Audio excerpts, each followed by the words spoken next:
going south was it just wasn't filtrating itself. But you know, now that the pump's installed. Oh my gosh, look at him. Look at him. Do you see him, Mom? No, where is he? The snapping turtle. I'm kidding. Oh God, I was like, and then shoot. if you see do you see the fish right in the middle of the pond? Yeah. You see the light gray one? Mm-hmm. That's the koi. It's very small. Okay, I do see him right there. Yeah, and he's like tailing a goldfish. The goldfish is a little bit darker. But that's the koi, and he'll grow bigger than the snapping turtle given time, and he'll be more of like a blue teal color. Ooh. But he will outgrow all of these guys. That's the bullfrog. Oh, right yeah, there. I see him. Yep, yep. See, he's much larger than any of the other ones. These guys right here, actually, if you come right there, you can see a whole bunch of them. I think you have a few leopard frogs as well. Oh, I see. Yeah, yeah, yeah. Yeah, so you got green frogs, leopard frogs, and bullfrog. Oh, I see the bullfrog tadpole too. Is Mm-hmm. that a bullfrog tadpole? That's a bullfrog tadpole, and then there was also a green frog tadpole in there. Wow. So you've got multiple different species, very good. In that tiny little pond. Mm-hmm. Oh, it's not so tiny.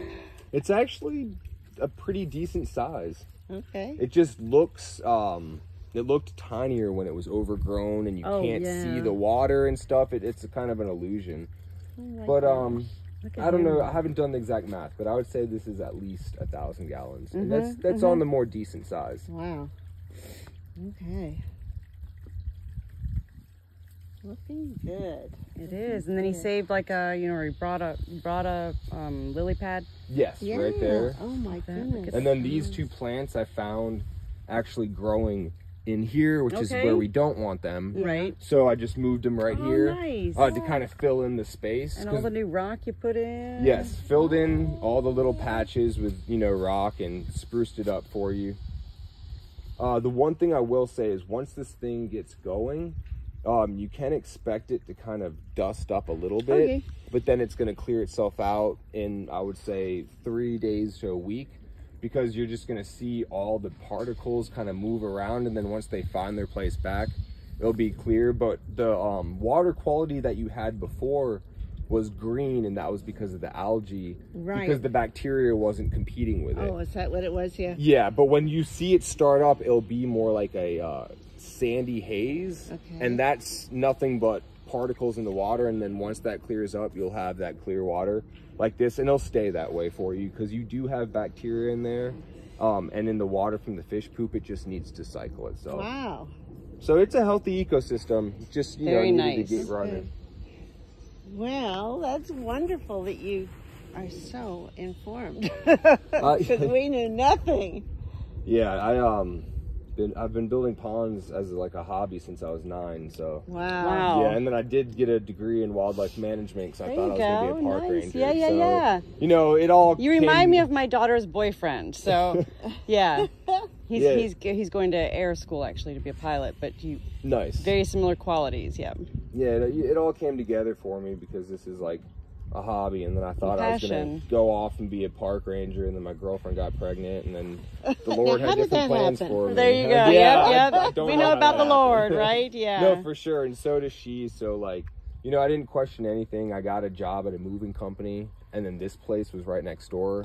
So I switched over. I've been here for 2 years, just saving up to buy a house, and one day open my own business. There you go. Yeah, but in due time.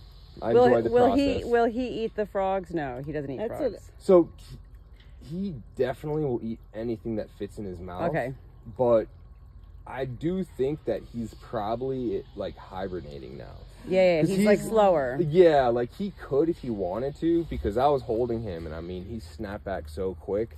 So at that range, you know, he might be hunting right now because I see something hanging out of its mouth, and I'm not sure, but that might be his tongue, and he's using it like a worm to try to, like, you know, trick him. So I'm gonna be honest, he does kind of look like he's trying to eat him right now. Yeah. Well, you know, survival of the fittest, right? Yeah, but once, I mean, as you can see, they can get away, and he's clearly not trying too hard, because typically they like them to come closer when they just dangle their little tongue, and then they'll just, you know, then and just grab it. Yeah, they don't want to. He doesn't want to chase him around. He's lazy. And and I see the frogs definitely know. Yeah, they're like, we're over here. Yeah, actually the bullfrog, when I picked him up out of the tub, the bullfrog was hitching a ride inside of its shell, and then it like hopped out, and I was like, "You're smart, you know. You were staying, staying like close the crows to danger with the hawks, yeah. Mm-hmm. Wow, So cool. that's really great. I'm gonna go clear out the netting. Okay, doke, and that's the bullfrog right there, right? No, the bullfrog, right in the middle. Right in the middle. There, yep, swimming right under him again. He's like, "That's my buddy." Yeah, and I don't really feel like he's afraid of him like the other one. That is funny. And the thing about having the different species of frogs is, like bullfrogs tend to be louder at night. Yeah, they are. But the green frogs are actually not loud at night. They're loud more towards dusk, but they will. So, like, stop, you know. Yeah, look at the frog on his back right now. That's awesome. But That's you guys so are going to cool. have different calls from the frogs